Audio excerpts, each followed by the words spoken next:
this context of our historical memory, because that is the only way we will achieve any real effects. This should serve as a warning to us in the region. I would be able to bring my grandson to that particular place and show him what happened, show him the original document. Of course, we have the virtual world as well. I have promoted the Bosnian Atlas of War Crimes as a virtual monument. Thanks to Google, you can have access to tribunal documents there as well. This is why I would like to encourage everyone to change this perception about the way in which the tribunal archives are important, not only from the perspective of documentation, but also for our collective memory. Thank you. Clear message there then that ICTY material is important on the ground, and the right of access should be respected. But many will argue that you do have the bureaucrats to ensure archival integrity, to ensure security of the material, preservation of the archives, and how you would define access. So they does need a great deal of expertise as well.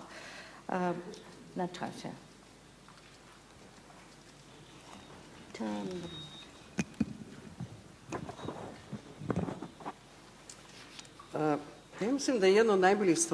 I think that one of the best things that the Hague Tribunal will leave behind is the database that is available on the internet.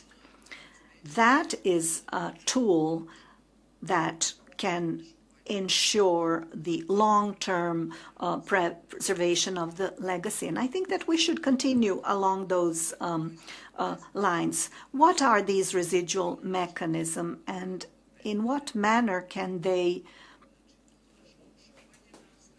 secure this long-term preservation of the legacy, and also to safeguard them from possible abuses? For me, this is the key question. The court records of the Hague Tribunal,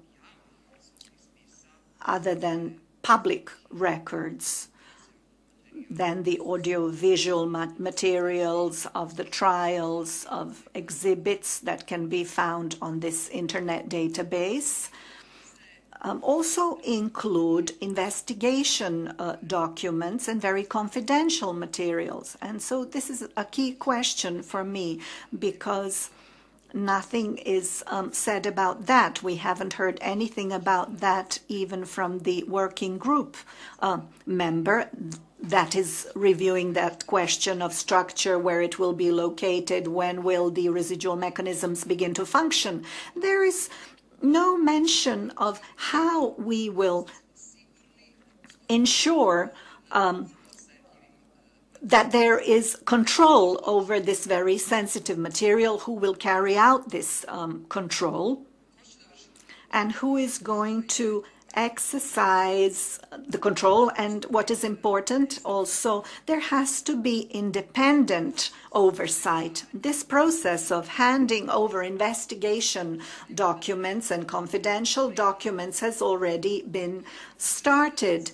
This is what Serge Brammertz is talking about when he says that our cooperation with the prosecutor's offices is very good. I don't doubt that in any way, but there is something that is outside and above the prosecutor's offices, and that is that we need to be sure that all the relevant information, evidence, are being used in a professional manner in accordance with the laws, and that there is no possibility of them being abused. When I say abused, primarily I'm thinking of what we are. I'm talking about the states of the former Yugoslavia. We are a post-conflict societies with prosecutors' offices that existed during the time of armed conflict, and they did not apply the law then. So now to issue them this with a blank check of confidence, including all this investigative material, would be a little excessive. I think that there have to exist mechanisms which would exercise independent oversight of these investigative and confidential materials, which are not and will not be publicly accessible. I view this suggestion for the forming of a regional commission as a possible instrument, mechanism, which will provide insight and will handle this confidential material. But all of this must be approached with the utmost seriousness so that we in the region are absolutely certain that there will be no abuses. You all know what we're like. Our witnesses even are capable of coming before the trial chambers and not speaking the truth. We all know that. Sometimes even the prosecutors prepare witnesses rather than process them. We're a little odd, our societies, and this should be kept in view, so we should be prevented from harming ourselves. What is also important, the more easily these archives and records are accessible, the less possibility there is for abuse. So I would like to have these public records in libraries, at universities. They should be kept in state archives. The state archives need so much time before these documents can be actually used and made available for others to use. They need 2 to 3 years. But there are various different institutions and organizations which can help a lot in making this access to the archives quick and easy.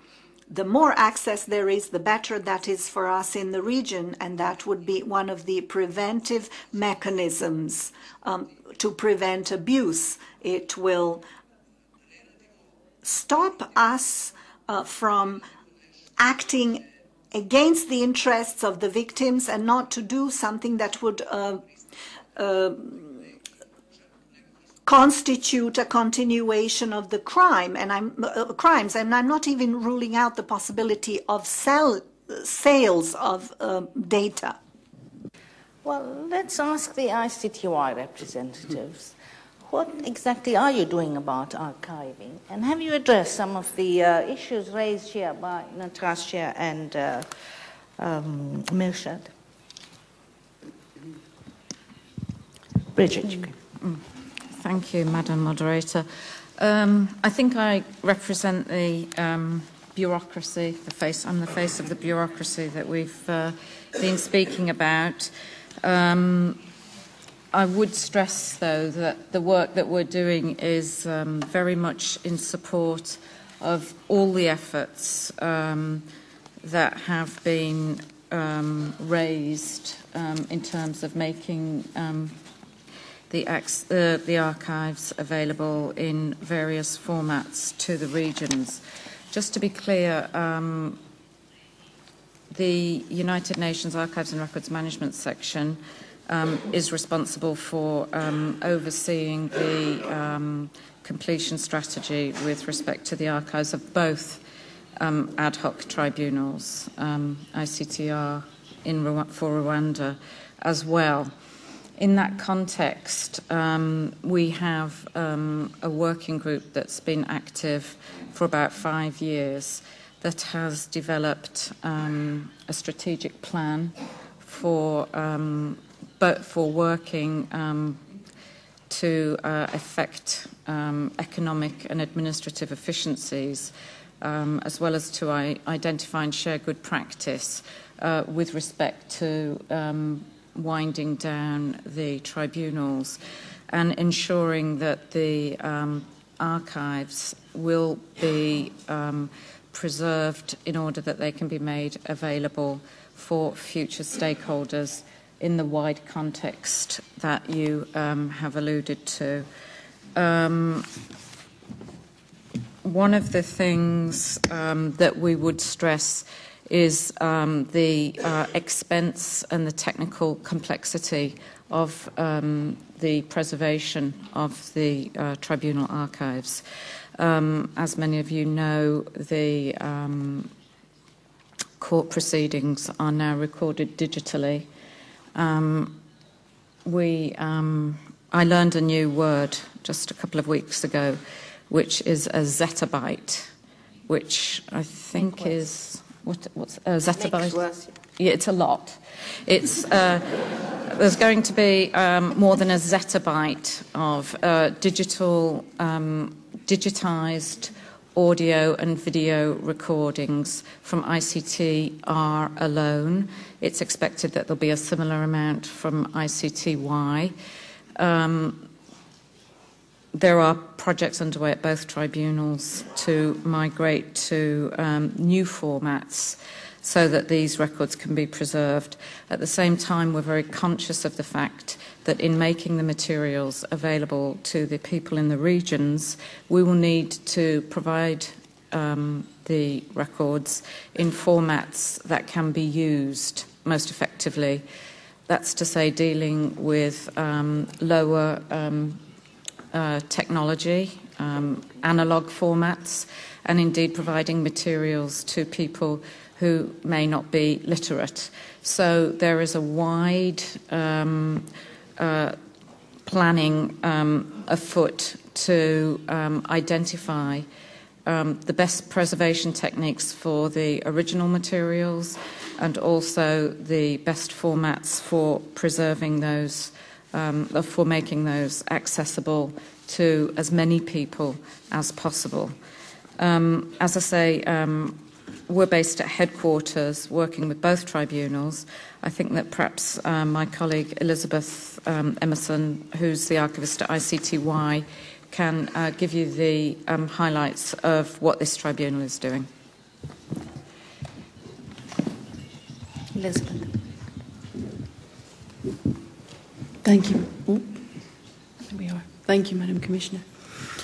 Yes, it falls to me to speak about some of the more prosaic matters, perhaps, that we're tackling on a day-to-day business basis in ICTY, just to expand on some of the points which my colleague from New York has raised.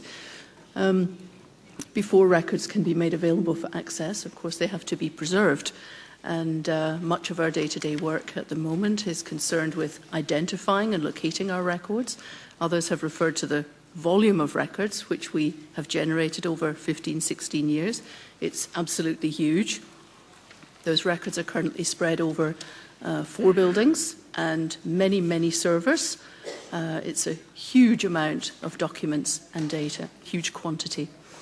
So we are identifying and locating all of these records. We're completing the development of a retention policy because, as I'm sure you're aware, it's not necessary, it's certainly not practicable for every single document which has been created over those 16 years to be preserved. I'm referring here, of course, to some day-to-day administrative documents. Of course, all of our judicial records, that's quite a different matter at the core of the archives. So we will complete the development of a retention policy and implement it. We're working on that right now. And then it's a matter of preparing our records for transfer to the institutions which will receive them. So again, we're dealing with matters relating to packaging of records and storage conditions and transfer mechanisms. Again, liaising with our colleagues in New York. There are some differences between practices in ICTY and ICTR, and excuse me, it's very important that we liaise with them to make sure that everything we do complies with UN standards. Thank you. Conrad, you asked for the floor? Yes. Thank you. I just wanted to add some remarks to what has been said about access to archives and also the issue of location. And it has been very rightly stressed that one very maybe the most important function of archives and access in the future is the memory, preserving the memory of the atrocities that had been committed and preventing the preventive element of preventing future crimes. This is what one could call the